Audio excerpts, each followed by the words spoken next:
국민주권 시청자 여러분 안녕하십니까? 오늘도 여러분들을 만나서 매우 기쁘게 생각합니다. 직격 토크는 여러분이 잘 아시는 것처럼 우리 사회의 다양한 문제들을 신앙인의 시각으로 여러분들에게 다가가는 그런 소중한 시간입니다. 오늘은 특별히 귀한 분을 모셨습니다. 독도 지킴이 세계연합 총재이신 신현웅 총재님을 모셨습니다. 총재님 안녕하십니까? 예, 반갑습니다. 네.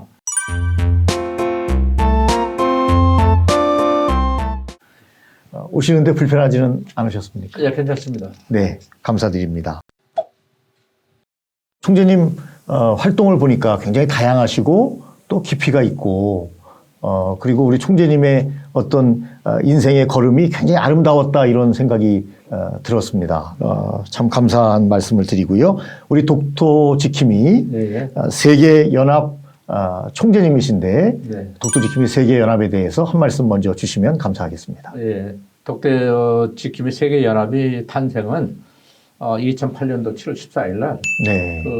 한국에서도 소문을 나서 들었을 텐데 미 연방국회의사당에 네. 도서관이 있습니다. 아, 그렇습니까? 국립도서관이니까 전 세계에서 제일 큰 도서관인데 그렇군요. 거기에서 독도하고 대한민국 영토 또 동해라는 이 모든 표기가 말살되는 그런 시도가 일본 사람들에 의해 가지고 그게 조직적으로 시도가 됩니다. 그래서 네. 그 회의를 미 도서관 간부들이 네. 며칠 후에 그 회의 자료를 가지고 어느 세계 어느 나라 사람들이든지 네. 동해 바다의 독도를 검색하면은 그동안에는 대한민국 영토였고 동해에 있었고 그 다음에 미양쿠르락스 일본해 타케시마로 돼 있던 거를 네. 다 지워버리고 독도 지워버리고 오직 일본해 그다음에 타케시마로 남는 이런 시도를 했어요. 네. 그 얘기를 듣고 제가 그동안에 미국에서 한 40여 년 동안 시민 운동을 했거든요. 한국 사람들을 위해서 총 맞아 죽고 그럴 적에 네. 제가 노제를 지내면서 여론화 시켜가지고 그런 활동을 많이 했기 때문에 사람들이 저를 초청을 해가지고 그 문제를 해결해달라. 네. 그래서 제가 그 문제를 가지고 당시 주한미 대사인 이태식 대사관에 가서 이태식 대사를 만났습니다. 네. 그래가지고 그 문제 처리를 갖다가 상의하니까 대사관에서도 외교관이니까 어떤 특별한 미국 공무원들에 대한 제재나 어떤 항의 여건들이 별로 좋지를 않아요. 네. 그러니까 저한테 어떻게 좀 액션을 취해달라고 해서 제가 전국의 시민연맹의 전국 회장을 하고 있거든요. 한국의 미국 시민권자 가진 사람들 약 120만 명 정도 됩니다. 네. 각 주마다 50개 주에 다 있으니까. 네네. 그래서 각 주의 우리 지부들을 통해 가지고 그 지역의 국회의원 출신들한테 항의서를 작성했습니다. 그래가지고 이런 일이 있으면 안 되겠다. 네. 이거를 국회 도서관에서 왜 이런 이 시기에 제안하느냐, 그걸 마사시키느냐, 안 된다. 그래가지고 이제 제가 항의서를 작성하고 그 당시에 도서관장인 닥터 밀러, 예, 그 사람한테 메일을 보냈죠. 그러시군요. 국회의원을 통해서 로비를 하고. 예. 그래서 이제 그걸 이틀 만에 차단시켰어요, 못하게. 그러시군요. 그래서 도서관에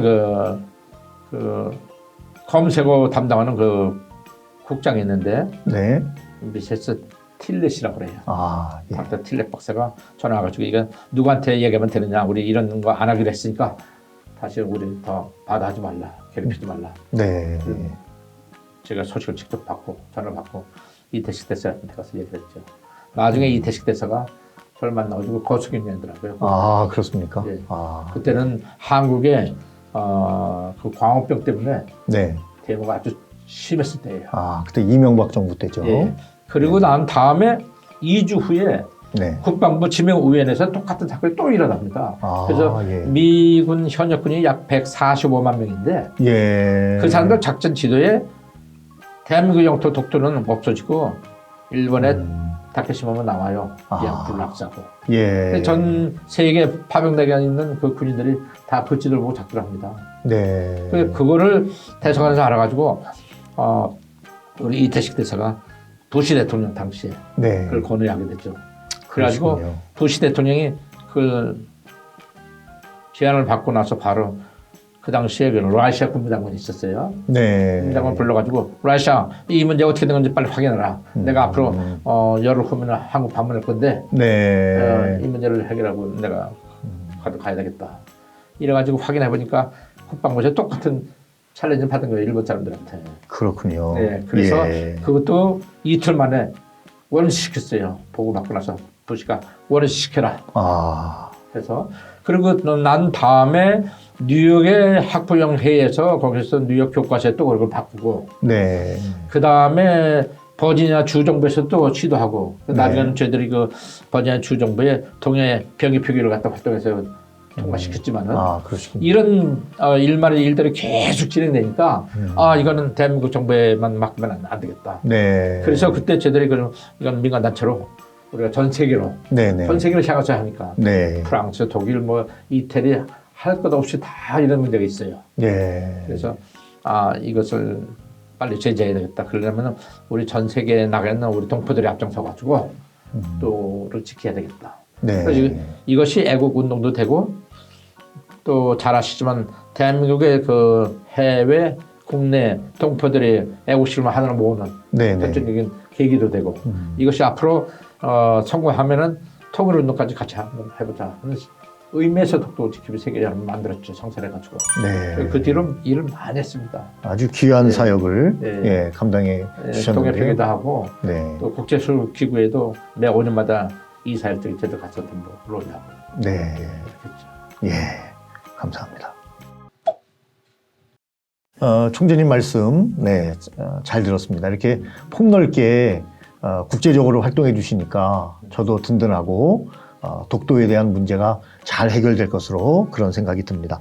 총재님 이번에는 이제 백신에 대한 말씀을 먼저 좀 나눴으면 좋겠습니다. 사실 정부에서 곧 백신이 들어오고 이제 접종이 시작될 텐데 염려는 65세 이상의 고령층에 대해서는 좀 지켜보자 이런 느낌을 국민들에게 전달하고 있는 것 같습니다. 그리고 우리나라뿐만 아니라 독일이나 프랑스, 이탈리아 같은 나라에서도 백신에 대해서 고령층 효과가 의문이다 이런 뉴스들을 접했는데요. 총재님 백신에 관해서 우리가 어떻게 받아들여야 되고 어떤 생각을 좀 해야 될까요? 지금 질문하셨듯이 백신 효과에 대해서 좀 다소 아직까지 확정된 사실이 좀 미흡합니다. 우리나라도 1분기에 아스트라 백신이 약 1천만 명분이 도입한다는 그 얘기를 들었어요. 근데 말씀하셨듯이 독일이나 이태리나 프랑스 같은 데서는 주로 그 18세에서 55세 사이만 맞도록 이제 권장하고 있습니다. 그다음에 이제 그 뉴스에 보셨겠지만은 백신을 맞고 나서 부작용이 나타나가지고 사람이 죽었다. 그래가지고 젊은 층에서 많이 그 걱정들을 하고 있는데 사실은 그 화이자나 모더나의 그 백신 효율이 약 95%까지 올라갑니다. 그렇게 해서 누구든지 이 코로나 19 백신을 접촉하게 되면은 바이러스에 대한 그 감염률이 약 20분의 1로 그 효과가 나타나요. 그러니까 거의 맞을 수 있으면 맞아야 되는 거야. 본인을 위해서도 그렇고 또 고위험군에 있는 노인층 또 병약자들 이런 사람들을 제외하고는 이걸 백신을 맞음으로써 자기 건강도 유지가 되고 또 의료 지원들의 그 활동에 대한 효과적인 지원이 되고 그래서 앞으로는 그 계몽을 시켜가면서라도 이런 어떤 그 효과적인 백신을 접촉하고 적어도 백신은 3, 4주 간격을 해서 2번 이상 맞아야 된다, 2번까지 맞아야 된다고요. 우리나라 국민들이 이걸 맞아가지고 건강에 좀 확신을 갖고 네. 좋은 그 백신을 이겨나가는데 또 좋은 기회가 됐으면 참 좋겠습니다. 네, 그러니까 총재님 말씀은 백신에 대한 우려보다는 예. 맞는 것이 좋겠다 예, 예. 그런 말씀이시고 예. 우리 문재인 대통령께서도 예. 국민들이 만약 우려를 한다면 내가 제일 먼저 맞겠다 뭐 이런 말씀을 하신 적도 당연하죠. 있습니다. 예. 예, 알겠습니다. 예. 총재님 이번에 질문 드릴 것은 요즘 핫 이슈가 되는 부분입니다. 예. 예. 이것이 핫 이슈 돼야 되느냐 말아야 되느냐라는 의문도 있지만 북한 원전 건설과 관련해서 여야의 공방이 치열한데요. 총재님은 어떻게 이 부분에 대해서 어떤 시각을 가지고 계신지 궁금합니다. 질문 내용이 좀 민감하긴 한데 네네, 제가 그렇습니다. 정치 평론가도 아니고 사회운동가인데 예. 사실은 그 캐더라고 해가지고 네. 이런 유산 일이 그 북한 핵 개발을 그 봉쇄시키는 의미에서 이제 유엔이나 미국, 러시아에서 우리가 캐더를 네. 시도했었잖아요. 네네네. 그랬다가 실패했지만 또 그렇습니다. 결국은 북한이 그것도 깬 겁니다. 네. 이번에도 원전 지원에 대한 거는 평화적인 의미라면은 예. 또 합법적으로 했다면 괜찮은데 네. 어떻게 이번에 그 북한 원전 지원을 그 산자부 지원이 그 시도하다가 참 마침 그 검찰 그 수사를 받게 되니까 그 삭제한 것이 네. 검찰 수사에서 나타났단 말이에요. 네. 그래가지고 그것이 의혹이 제기돼가지고 침소 분대가 되는 거예요. 네네. 그러면 이런 일이 있으면은 우선은 국민들의 의혹을 그 해소시키는 의미에서라도 책임자가 정당한 그 해명을 해야 됩니다. 네. 정치도 일종의 그 국민을 상대로 하는 말이에요. 그 모랄 에틱이라 그러는데 네. 국민에 대한 그 윤리적인 그 철학적인 그 본질을 가지고 있어야 된다고요. 국민을. 그래야 되는데 입장이 곤란하면 다른 말로 표현하고 바꾸고 또 아니면은 뭐 여당이 숫자가 많다고 그래가지고 네. 여당이 숫자로 밀어붙이고 더더군다나 요즘에는 그 뭐 안 됐습니다만 최재형 그 감사원장이나 네. 윤석열 검찰총장을 몰아내기 위한 하나의 그 각본으로다가 법무장을 이용하고 이런 것에도 안보를 내서가지고 이렇게 윽박질른다. 네. 그것이 일반적인 국민들의 의심이란 말이에요. 그렇다면은 정치는 공명정대하게 네. 책임자가 못하면은 대통령이라도 사실은요 솔직하게 얘기해야 됩니다. 네. 우리가 북한하고 이렇게 대화를 하려면 이런 어떤 그 원자력 발전이라든지 이런 에너지를 갖다 지원해 줄 필요가 있어서 아마 우리 직원들이 그렇게 하는 모양이다. 산자부 직원들이 네. 나는 확인 못했지만 이거 잘못된 거다. 사과하면 끝나는 건데 사과를 안 하고 웅웅하는 것은 통치자의 어떤 양식에서 조금 생각해보는 문제가 아닌가 싶어요. 네. 저는 미국에서 오래 있었기 때문에 네. 미국 쪽은 사고가 좀 말씀드리는 겁니다. 예. 그래서 우리 총재님 생각은 이런 어떤 그 한 이슈의 상황이 됐을 때는 투명하게 있는 그렇죠. 그대로 국민에게 공개하고 서로 대화를 함으로써 또 돌파구를 찾을 수도 있고 더 좋은 대안도 찾을 수 있다. 당연하죠. 그런 말씀. 예, 예. 네. 그 국민하고 그 국가의 그 지도자는요 네. 하나가 돼야 되거든요. 호흡이 같아야 된다고요. 아, 네. 그 설정할 때 가슴으로 주고 봤을 때 네. 그 국민들도 다 다소 어른 입장일 때 이해를 할 수 있는 거고 네. 따라오는 거지. 그렇지 않고 혼자만 일방적으로 통한다면 문제가 더 복잡해져 얽히죠. 네. 투명하게 네. 정치를 해야 된다. 그런 네. 말씀 잘 받아들이겠습니다. 그것이 어떤 면에서는 선진 정치 바로 밑입니다. 네. 맞는 말씀이십니다. 총재님, 우리 한일 관계가 예, 예. 늘 이렇게 불협화음을 많이 내고 있는데 또 지금 보면 우리 총재님께서 독도 지킴이 세계연합 총재님이신데 한일 관계에 있어서 독도에 대한 문제가 또 이렇게 부상이 되고 있습니다. 그래서 일본 정부가 뭐 홈페이지에 독도 사이트를 만들고 우리 영유권이고 우리나라인데 자기들이 독도 사이트를 만들고 또 모태기 외상은 자국의 정기총회에서 독도 영유권을 주장했다. 이런 말이 나와서 이건 도발이 아니냐 이렇게 생각되고 있는데 우리 총재님 많은 말씀을 줄 수 있을 것 같은데 간단하게 어떻게 생각이 드시는지요? 사실 외교라는 것이 이게 외교 문제 아닙니까? 네. 외교라는 것이 국력을 가지고 얘기하는 겁니다. 네. 국력이 있으면 문제가 될 수가 없어요. 예. 일본이 우리를 까무지 못하니까. 네. 만약 미국이 독도를 가지고 있다 그러고 일본이 독도 달라고 하겠습니까? 못하죠. 아, 모르신 말씀입니다. 또 항상 일본은 도전할 적에 그 혼자 하지 않고 미국하고 같이 지원을 받아서 합니다. 네네. 나중에 궁극적으로 어떻게 해결될 거냐면은 일본은 이것을 분쟁화 시켜가지고 나중에는 유엔에 국제사법재판소에 수를 할 거예요. 네. 그렇게 되면은 지금은 역사를 아는 사람이나 지리적으로나 전부 대한민국 영토가 맞다 하더라도 일본은 제2세대들한테 전 세계를 상대로 해서 교육을 시키거든요. 네. 그리고 전 세계 지도책이 약 98%가 일본어로 돼 있어요. 우리나라 영토로 되는 건 0.8%에서 1.2%밖에 안 됩니다. 그건 예. 어디서 만드냐면 대한민국 정부가 만든 지도밖에 없어요. 우리는 그만큼 외교력이 약하다고요. 네. 그러니까 전 세계 사람들이 알기를 읽은 일본의 다케시마를 알 수밖에 없잖아요. 그런데도 지금 대한민국 그 외교부에서 뭐라고 하냐면 조용한 외교를 하는 게 좋다. 네. 네. 또 무시하자 이러거든요. 아. 하지만 일본한테 계속 기회만 있으면 도전하는 거예요. 이슈화 시키는 겁니다. 여론시켜. 전 세계를 상대로. 여론을 시켜야 된다 말씀이시죠. 그럼 우리도 같이 네. 맞대응을 해야 되는 거예요. 이제는. 네네네. 네. 한 평생을 갖다가 침묵하고 지킬 때는 이미 지나갔다고요.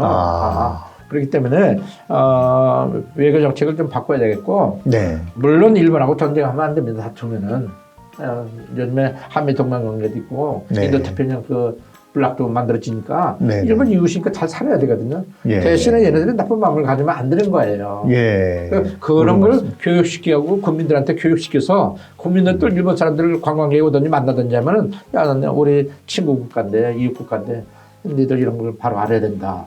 일본 사람들 양식 있는 지성인들은요 그 내용을 다 알고 있습니다.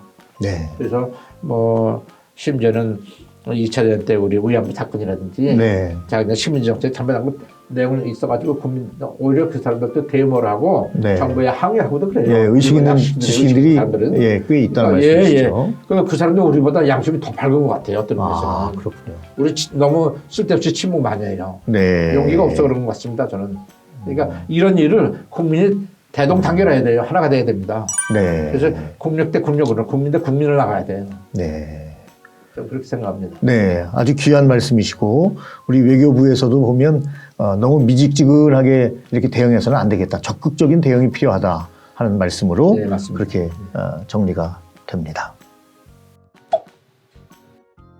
총재님, 우리 사회가 네. 사실은 보수와 진보의 대립이 계속 있어 왔습니다. 그런데 이 코로나 문제 때문에 또 보수와 진보가 아주 극렬하게 이렇게 대립을 하고 있는 그런 양상을 보면서 우리 민족의 자랑이라고 해야 될까요? 자랑이죠. 뭐냐면 한민족이라고 하는 그런 자긍심이 있었는데 자꾸 이렇게 나눠지는 느낌이 많이 듭니다. 특히 이제 말씀드린 것처럼 코로나 때문에 또 이런 부분이 있는데 이 갈등을 해결할 수 있는 좋은 방법이 있을까요? 총재님, 지혜를 좀 주시면 좋겠습니다. 그 지혜가 좋은 게 있었으면 벌써 대한민국이 그 갈등 없이 잘 됐을 거 아닙니까? 예. 다만 이제 제가 밖에서 보는 그 견해가 예. 내부에서 보는 견해하고 조금 다를 수가 있습니다. 예. 네. 우리나라가 오랫동안 그 내부 분열로 인해 가지고 네. 사실 국력 손실이 엄청나게 크거든요. 경제적으로나 네. 자존이라든지 그렇죠. 네. 민족 감정이나 이런 것들이 예. 특히 지역 맞습니다. 간의 그 대립이라든지 예. 여야 간의 대립 그리고 정치적으로 정쟁적으로 어떤 그 대립이 있을 수는 있지만은 국민들이 하나가 돼야 되는데 감정을 가지고 네. 그러면 안 된단 말이에요. 네. 더더군다나 우리나라가 얼마나 세계 그 지도에 보면 적습니까?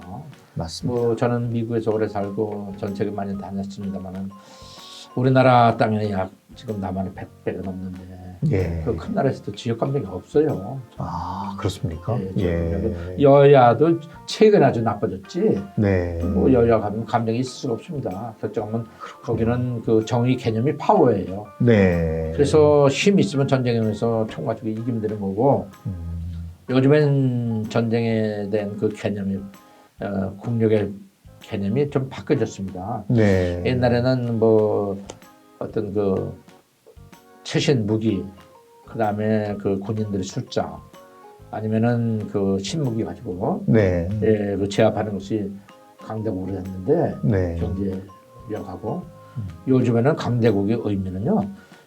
그 나라 국민들이 대외적으로 외부로부터 어떤 침략이나 공격이 있을 때 그걸 통일된 국력을 모아가지고 배타시키는 그 공격을 갖다가 그 척결시키는 네. 그런 국민들의 의지가 모여 있는 것이 그게 많은 나라가 강대국이에요. 네. 그런데 우리나라는 외부적으로 어떤 그런 국내의 힘을 갖다 국민의 힘을 갖다 결집시키는 것이 아니고 내부에서 자중질환이 일어나가지고 자꾸 어려움이 생긴단 말이에요. 네. 경제적으로 어렵고 국가적으로 어렵고 더더구나 대외 외교는 하나로 돼야 되는데 그게 자꾸 갈라지고. 네. 그래서 참 많이 안타깝습니다. 근데 제일 좋은 방법들은 네. 지역 감정이나 이런 걸 불식시킬 수 있는 그 문제를 제기한 사람들이 정치인들이니까 정치인들부터 각성시켜야 돼요. 예. 적은 눈으로 보지 말고 네. 크게 봐가지고 우리만 살고 끝나는 게 아니고 우리 후대 자손들이 영원히 살아야 되잖아요. 네네. 정권은 또 한시적인 거지만은 국토나 국민이나 영토는 이게 영원한 거잖아요. 국가도. 네. 그렇다면 영원한 것을 위해서 한신적 것이 손해를 보든지 타협해서 나가야 되는데 그런 스킬이 그런 기술이나 훈련이 덜된 것 같아요. 네. 그래서 특히 이게 기독교 방송 아닙니까? 네네. 참 복음주의적인 그 기독교 정신을 가서 돌아가 가지고 하나님을 모시는 그 마음으로. 네. 그렇지 않기는 어떤 지역 감정에 분열이 없잖아요. 여야라도. 네네, 그렇습니다. 분열이 있으면 정책적으로 분열하고 다시 모여서 기도하고 예배하면 되는 거 아닙니까? 네. 그렇다면 우리도 기독교 정신으로 돌아가서 하나님이 무엇이고 어떤 분이시고 네. 예수 그리스도가 뭔지 네네. 복음이 말씀이 뭔지 여기로 하나로 돌아가서 우리가 회개하고 하나로 단결될 때 이런 것이 해소되고 네. 또 특히나 청소, 노년 또 지식인, 중산층, 또 고소득층 네. 이런 분들이 다 하나가 될 줄 아는 네. 가서 그 국가 앞에서 겸손하는 걸 배우면 참 좋겠어요. 네. 그래서 하나가 되도록 이런 어떤 무브먼트, 국민 운동이 필요합니다. 아, 국민 운동. 예. 우리나라는 어떤 문제가 있을 때 국민 운동 이런 좋은 무브먼트가 안 되는 것 같아요. 네. 그래서 국민들이 그 훈련이 필요합니다. 아주 좋은 말씀을 주셨습니다. 국민 계몽과 국민 운동은 좀 다를 수 있는데 이제 국민 운동, 예, 선한 네. 방법으로 선한 측면에서의 네. 국민 운동, 계몽 운동, 예. 언론도 마치고 다 같이 해야죠. 네. 아주 좋은 말씀 주셨습니다.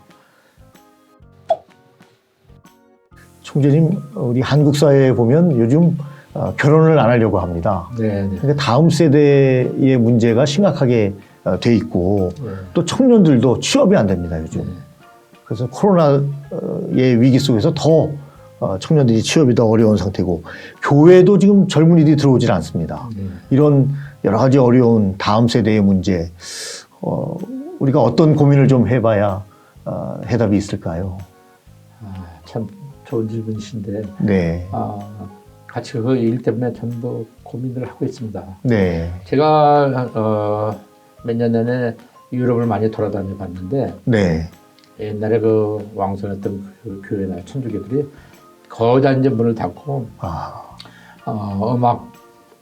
음악회를 주최하는 주말 교회 네. 아니면은 그 박물관을 쓴다든지 아니면 교회가 술집을 팔려나가고 막 이래요. 예. 그것이 어제 오늘 얘기가 아니고 대한민국의 교회만 그런 게 아닙니다. 전 세계적으로. 세계적으로. 미국 교회도 뭐 하루에도 뭐 수십 개씩 100여 개 이상의 교회가 문을 닫는다고 그래요. 그렇군요. 그거는 저는 몇 가지 이유를 보는데 첫째는 이 청년 문제도 네. 그게 어제 오늘 문제가 아니고 네. 오래전부터 벌써 우리가 정책적으로 그런 걸 내다보는 해안이 있었어야 되는데 정치하는 사람들이 네. 그거 없이 한때는 애를 낳지 말자 해가지고 보상금도 줬잖아요. 그랬습니다. 애를 안 낳으면은. 네, 그랬습니다. 그래서 얼마씩 돈을 주고 그래가지고 네. 산하 제한을 했었는데 이제 불과 그게 20-30년도 안 돼가지고 이제 절대 우리 국민의 그 인구 숫자가 모자라가지고 네. 경제 발전했는데 아주 큰 에러가 됐단 말이에요. 그래서 지금 여러분들 아시다시피 우리나라도 이제 다민족 국가가 됐잖아요. 네. 국민이 노동력이 부족해서 그런 겁니다. 네네, 맞습니다. 네. 그래서 지금 젊은 사람들이 첫째는 누구도 결혼 잘 안 하려고 그러고 생활 또 취업 문제도 어렵고 경제력이 부족하니까 네. 예, 그냥 혼자 살려고 그러고 아파트보다는 원룸이나 투베드룸에서 그냥 예, 그냥 각자 살고 결혼을 했어도 한동안은 애를 낳지 않는다든가 애를 낳아도 하나만 낳는다든가. 네. 그러니까 절대 인구수가 부족해가지고 우리나라에서 지금 산업 구조가 굉장히 지금 어렵게 됐습니다. 네, 그렇습니다. 앞으로 얼마나 걸리는 말로 쉽게 얘기하면 지금 한국 군인들의 숫자가 옛날에 60만 대군이라는데 예, 그랬었죠. 55만 대가 이제 내년이면 내후년이면 50만으로 줄어든다고 그래요. 예. 입대할 만한 그 장병 숫자가 없는 겁니다. 네. 뭐 잘못해서 그런 게 아니고 네. 젊은 사람들이 인구 증가에 대한 그 사고나 또 아까도 말씀하셨지만 기독교도 어려운 이유가 뭐냐면은 그 목회자나 기독교의 그 중직자들이 그 교회에서 바로 가르쳐야 됩니다. 네. 하나님의 뜻은 산하지 아니요 없잖아요. 맞습니다. 나야지 하나님이. 네. 그러면 세상을 다룰 수 있는 능력을 주고 하나님이 그 축복을 주신다 그랬는데 네. 인간이 자기 자의적으로 조종하는 거란 말이에요. 예. 거기도 문제가 있는 것 같고 또 더더군다나 교회에서 이 청소년 실업에 대한 걸 관심 갖고 기도를 해야 됩니다. 네네, 맞습니다. 그래서 교육을 시키고 어렸을 때부터 유년기서부터 기독교 교육을 시켜야 되는데 유년기 그다음에 중등부, 대학부, 그다음 청년부에 기독교 교육이 거의 잃어버렸어요. 네. 손실됐다고요. 예. 그러니까 이런 그 교육적인 백업이 안 되니까 사람들이 밖에 나가서 어떻게 살 수가 없는 거예요. 네. 직장도 없고. 그것이 우리나라뿐이 아닙니다. 그렇군요. 네, 뭐 이태리, 스페인, 뭐 여러분도 잘 아시는 그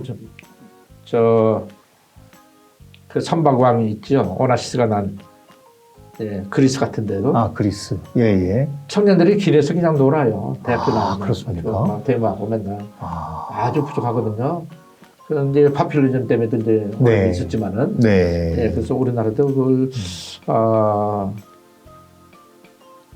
많이 스터디 해야 될 겁니다. 그래서 정부가, 큰 돈을 자꾸 지불하고 이렇게 저거하는 게 아니고, 2세대를 위해서 우리가 유보할 건 유보하고, 그렇죠? 네. 또 정치를 베풀 건 베풀고 이래야 되는데, 요즘엔 너무 좀 그 정도가, 통제가 안 되는 것 같아요.